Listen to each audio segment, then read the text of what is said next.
श्रीमद्भागवत गीता अध्याय 15 पुरुषोत्तम योग संसार रूपी वृक्ष का वर्णन। श्री भगवान ने कहा, हे अर्जुन, इस संसार को अविनाशी वृक्ष कहा गया है, जिसकी जड़ें ऊपर की ओर हैं और शाखाएं नीचे की ओर, तथा इस वृक्ष के पत्ते वैदिक स्रोत हैं। जो इस अविनाशी वृक्ष को जानता है वही वेदों का जानकार है। इस संसार रूपी वृक्ष की समस्त योनियां रूपी शाखाएं नीचे और ऊपर सभी और फैली हुई है। इस वृक्ष की शाखाएं प्रकृति के तीनों गुणों द्वारा विकसित होती है। इस वृक्ष की इंद्रियां विषय रूपी कोपले हैं। इस वृक्ष की जड़ों का विस्तार नीचे की ओर भी होता है, जो कि सकाम कर्म रूप से मनुष्यों के लिए फल रूपी बंधन उत्पन्न करती है। इस संसार रूपी वृक्ष के वास्तविक स्वरूप का अनुभव इस जगत में नहीं किया जा सकता है, क्योंकि ना तो इसका आदि है और ना ही इसका अंत है और ना ही इसका कोई आधार ही है। अत्यंत दृढ़ता से स्थित इस वृक्ष को केवल वैराग रूपी हथियार के द्वारा ही काटा जा सकता है। वैराग रूपी हथियार से काटने के बाद मनुष्य को उस परम लक्ष्य परमात्मा के मार्ग की खोज करनी चाहिए, जिस मार्ग पर पहुंचा हुआ मनुष्य इस संसार में फिर कभी वापस नहीं लौटता है।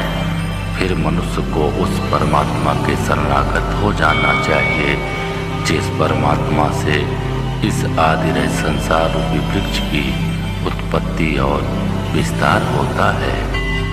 जो मनुष्य मान प्रतिष्ठा और मोह से मुक्त है तथा जिसने सांसारिक विषयों में लिप्त मनुष्यों की संगति को त्याग दिया है, जो निरंतर परमात्मा स्वरूप में स्थित रहता है, जिसकी सांसारिक कामनाएं पूर्ण रूप से समाप्त हो चुकी है और जिसका सुख दुख नाम का भेद समाप्त हो गया है, ऐसा मोह से मुक्त हुआ मनुष्य उस अविनाशी परम पद परम धाम को प्राप्त करता है।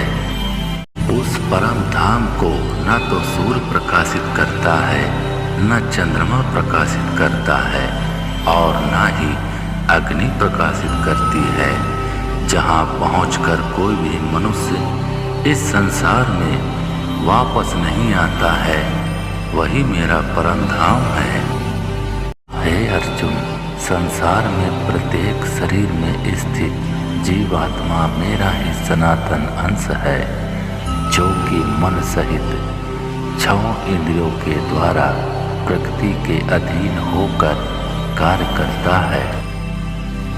शरीर का स्वामी जीवात्मा 6 इंद्रियों के कार्यों को संस्कार रूप में ग्रहण करके एक शरीर का त्याग करके दूसरे शरीर में उसी प्रकार चला जाता है, जिस प्रकार वायु गंध को एक स्थान से ग्रहण करके दूसरे स्थान में ले जाती है। इस प्रकार दूसरे शरीर में स्थित होकर जीवात्मा कान, आँख, त्वचा, जीव, नाक और मन की सहायता से ही विषयों का भोग करता है। जीवात्मा शरीर का किस प्रकार त्याग कर सकती है, किस प्रकार शरीर में स्थित रहती है और किस प्रकार प्रकृति के गुणों के अधीन होकर विषयों का भोग करती है, मूर्ख मनुष्य कभी भी इस प्रक्रिया को नहीं देख पाते हैं। केवल वही मनुष्य देख पाते हैं जिनकी आंखें ज्ञान के प्रकाश से प्रकाशित हो गई है। योग के अभ्यास में प्रयत्नशील मनुष्य ही अपने हृदय में स्थित इस आत्मा को देख सकते हैं, किंतु जो मनुष्य योग के अभ्यास में नहीं लगे हैं, ऐसे अज्ञानी प्रयत्न करते रहने पर भी इस आत्मा को नहीं देख पाते हैं। हे अर्जुन, जो प्रकाश सूर्य में स्थित है, जिससे समस्त संसार प्रकाशित होता है, जो प्रकाश चंद्रमा में स्थित है और जो प्रकाश अग्नि में स्थित है, उस प्रकाश को तू मुझसे ही उत्पन्न समझ।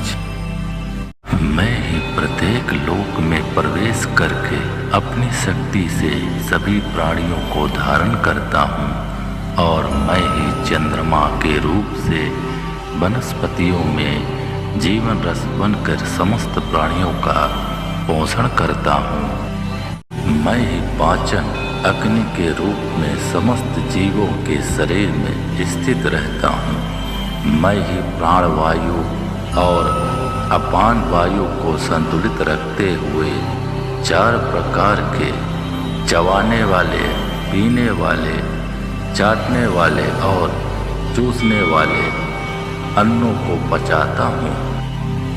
मैं ही समस्त जीवों के हृदय में आत्मा रूप में स्थित हूँ। मेरे द्वारा ही जीव को वास्तविक स्वरूप की स्मृति, विस्मृति और ज्ञान होता है। मैं ही समस्त वेदों के द्वारा जानने योग्य हूँ। मुझसे ही समस्त वेद उत्पन्न होते हैं और मैं ही समस्त वेदों को जानने वाला हूँ।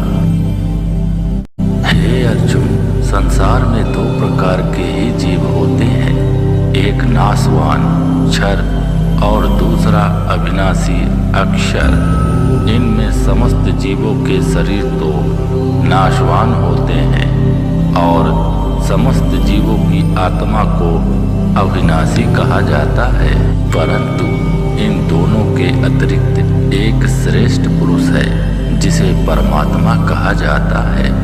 वह अविनाशी भगवान तीनों लोकों में प्रवेश करके सभी प्राणियों का भरण पोषण करता है।